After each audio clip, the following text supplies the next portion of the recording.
প্রিয় গাইস, সম্মানিত followers, viewers, যে যেখান থেকে দেখছেন সবাইকে ওয়েলকাম, শুভেচ্ছা জানিয়ে শুরু করছি।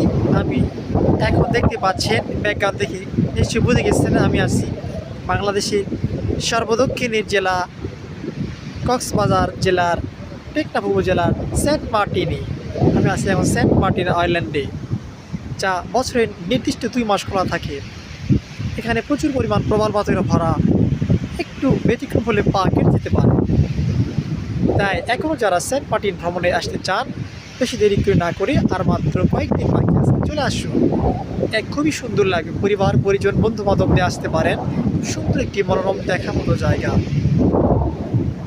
আমিও দীর্ঘ সময় অপেক্ষা করছিলাম, সময় সময় নিয়েও চেয়েছিলাম কখন যাব বিভিন্ন পূর্বাভাষা করতে করতে সময় চলে যাচ্ছিল। হঠাৎ করে বুঝলাম আর দেরি করা যাবে না, এই সৌন্দর্য কখনোই নষ্ট করা যাবে না। তাই আমি উপভোগ করতে আসলাম এমন সৌন্দর্যের হাতে। জানি না নতুন সরকার আসছি এই সেন্ট মার্টিন দ্বীপ নিয়ে কী ভাবছেন। ইনশাল্লাহ ভালো কিছু হবে, দ্বীপবাসী প্রত্যাশা পূরণ হলে ভালো, কারণ তাদের এই 2 মাসের আয় রুজি দিয়ে সারা বছর চলতে হয়। এক কথায় বলতে গেলে দ্বীপটা আসলেই সৌন্দর্য ভরপুর, অপরূপ সৌন্দর্য সৃষ্টি করতে গেলে সেন্ট মার্টিন দ্বীপে আসতে হবে। আপনাকে অবশ্যই সেন্ট মার্টিন দ্বীপে আসতে হবে। আর বাংলাদেশের সবচাইতে বড় নীল পানির অভয়ারণ্য, অর্থাৎ সবচেয়ে বড় সুইমিং পুল হচ্ছে সেন্ট মার্টিনের নীল পানির সুইমিং পুল।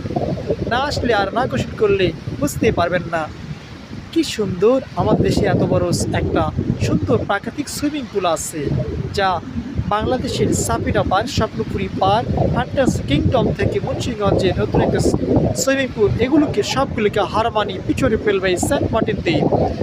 অবশ্যই আসবেন, যারা এখন আসেননি চলে আসুন দ্রুত। যারা আমার এই পেজে বা চ্যানেলে অবশ্যই পেজটিকে সাবস্ক্রাইবার করে দিবেন, ফেসবুকে হলো ফলো আপ করে দেবেন। নতুন ভিডিও পেতে আমার সঙ্গে থাকুন। সেন্ট মার্টিন থেকে আমি মোহাম্মদ আবু মুসা, জয়পুরহাট, এই মধ্যে অবস্থান করছি সেন্ট মার্টিনে। ধন্যবাদ সবাইকে।